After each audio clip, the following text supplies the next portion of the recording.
কি টাটাফাড়া রোদের মাঝে বাঠিয়া যায় আর তার বাদেও ভালো লাগে একটু বিরক্ত মনে হন না, কারণ হঠাৎ করে অনেকদিন পরে গ্রামের রাস্তা বাই আটা পড়ছে এবং ঘুরতে পারছি, সেই কারণে ভালো লাগে। অনেকে হয়তো এইভাবে চলাফেরা করা হয় না, বা তাই অনেকে কিমান আজকের এই ভিডিওতে কিমান মিস করবা যে গ্রামের কথা মনে হইব, যারা শহর তখন বিশেষ করিয়া টানটানোর পুরনো শৈশবের কথা মনে হইব।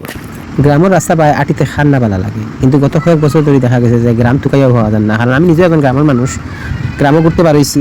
এখন আগের মতো খাঁচা রাস্তাগুলো দেখা যায় না, সবসময় ডালাই অনেক উন্নত হয়েছে গত কয়েক বছর ধরে গ্রামের, ওটা লাগে বেশি একটা চকুত পড়ে না, যেতে পারা হাঁস তার বাদে বেড়া গ্রামের ফিস ডালাই রাস্তা ভালো লাগে। আসলে হঠাৎ করে আইসি, আমি নিজেও একজন গ্রামের মানুষ, আমি যে এলাকাত বসবাস করি বিয়ানীবাজার পৌরসভা আমার নিজের বাড়ি পৌরসভা, তো পৌরসভার আমরা এই পৌরসভাটা পড়ে গেছে প্রায় শহরের মতো হয়ে গেছে, এই জন্য হঠাৎ করে যদি ব্যতিক্রম কিছু দেখিতে আমার কাছে ভালো লাগে, এবং সেই ভালো লাগা থেকে আমি আজকের এই ভিডিওটা বানাইলাম।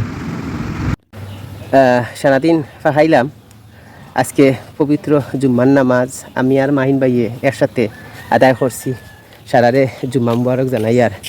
আর আজকে হঠাৎ করে অনেকদিন বাদে যে গ্রামও ঘুরতে পারছি, ফাহানিত পারছি, আমার আসলে খুবই ভালো লাগে। আর এইরকম আপনারাও খাইবা, আপনার তোর গ্রাম অঞ্চলেও যাইবা, পুরো খবর লইবা। আর আমার মাইন ভাই তুমি কিচ্ছু হো, আজকে কিলা লাগে আজকের এই জুম্মার নামাজ দিয়ে নামাজ দিয়ে একসাথে আদায় করছি, ভালো লাগে নাই? আর ওই যে আমরা অত সময় খাইলাম, ভালো লাগছে তো। তো সারা বেলা থাকবা, আর মাইন ভাইয়ের পক্ষ থেকে শুভেচ্ছা, আমার পক্ষ থেকে শুভেচ্ছা। তুমি কিছু হইতেন? ওকে, সারা বেলা থাকবা। আসসালামু আলাইকুম।